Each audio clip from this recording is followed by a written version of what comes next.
تو ایک مثال سمجھانا چاہتا ہوں، مسائل اور فضائل کو ہم کیسے پہچانیں گے؟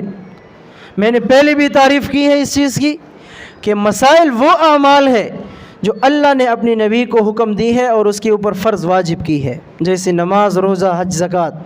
اس کو کیا کہتے ہیں؟ اس کو مسائل کہتے ہیں۔ اس کے ساتھ ساتھ جو اعمال ہے اس کو ہم فضائل کہتے ہیں، جیسے ہم نفل ادا کر رہے ہیں، نفلی روزہ رکھتے ہیں یا باقی اس طرح صدقہ کرتے ہیں، یہ فضائل ہے۔ فضائل کو دیکھ کر مسائل کو پامال نہیں کریں گے۔ تو میرے محترم دوستو، سب سے پہلے جس طرح ہم مسجد میں داخل ہوتے ہیں، مسجد میں داخل ہوتے ہی ہم السلام علیکم ورحمۃ اللہ اونچی آواز سے کہہ دیتے ہیں نا، اس چیز کو ہم ثواب سمجھتے ہیں، لیکن یہ عمل ثواب نہیں ہے، یہ عمل درست نہیں ہے۔ مسجد کے اندر لوگ بیٹھے ہوئے، کوئی مراقبہ کر رہے ہیں، کوئی نفل ادا کر رہے ہیں، کوئی قرآن کی تلاوت کر رہے ہیں، جناب صاحب انٹر ہوتے ہیں مسجد میں اور السلام علیکم کہہ دیتے ہیں، تو ہمارے اس سلام کی وجہ سے اس کی نفل میں خرابی آتی ہے یا نہیں آتی؟ یہی وہ فضائل ہے، یہی وہ مسائل ہے جس کو ہم فضائل کو دیکھ کر مسائل پہ عمل کر رہے ہیں۔ اور جس طرح امام صاحبان نماز کے فوراً بعد، نماز کیا ہے فرض ہے، فرض نماز کے فوراً بعد پیچھے والے نمازی جو مسبوق لوگ ہوتے ہیں، جو اپنی نماز کو پوری کر رہے ہوتے ہیں، وہ امام کی دوسری رکعت پہ سلام پہ وہ اٹھ جاتے ہیں نا نماز کی پوری کرنے کے لیے۔ جیسے ہی وہ اٹھتے ہیں تو ہمارے امام صاحبان اونچی آواز سے دعا کرنا شروع کر دیتے ہیں۔ تو آپ بتائیں، دعا واجب ہے، فرض ہے یا نماز فرض ہے؟ نماز فرض ہے نا۔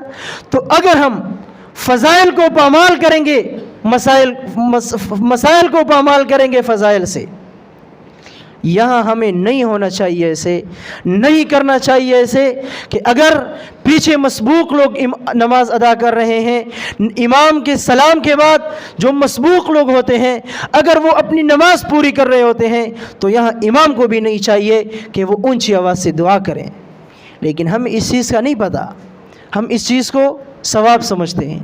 مسجد میں داخل ہوتی ہی اونچی آواز سے سلام ہم ثواب سمجھتے ہیں۔ تو میرے محترم دوستو، یہ وہ مسائل ہے، یہ وہ فضائل ہے جو ہماری ناعلمی کی وجہ سے ہم سے پامال ہو رہے ہیں بار بار۔ اور یہ نہیں کہ اس میں صرف عوام مبتلا ہے، اس میں وہی اہل علم لوگ بھی مبتلا ہیں آج، جو علم والے ہیں لیکن وہ بھی یہ کام کرتے ہیں۔ جیسے ہی مسجد جاتے ہیں السلام علیکم ورحمۃ اللہ، اس چیز کی اجازت قطعا نہیں ہے۔ البتہ آپ اپنی جگہ پہ جا کے بیٹھ جاتے ہیں تو کوئی بندہ آپ کے کوئی دوست فری ہے، فارغ بیٹھا ہے تو اس سے آپ سلام لے سکتے ہیں، لیکن مسجد جاتے وقت اونچی آواز سے سلام نہیں کریں گے۔ اسی سلام کی وجہ سے ہمارے فضائل پامال ہو رہے ہیں، ہماری مسائل پامال ہو رہے ہیں۔ نمازیوں کے اندر نماز میں خلل آ جاتا ہے، قرآن کی تلاوت کرنے والے کے اندر قرآن کی تلاوت میں خلل آ جاتا ہے۔ سلام کی فضیلت، سلام ایک سنت عمل ہے، سنت کے ذریعے سے ہم واجب کو نہیں پامال کریں گے، سنت کے ذریعے سے ہم فرائض کو نہیں پامال کریں گے، سب سے پہلے اس چیز کا خیال رکھیں گے۔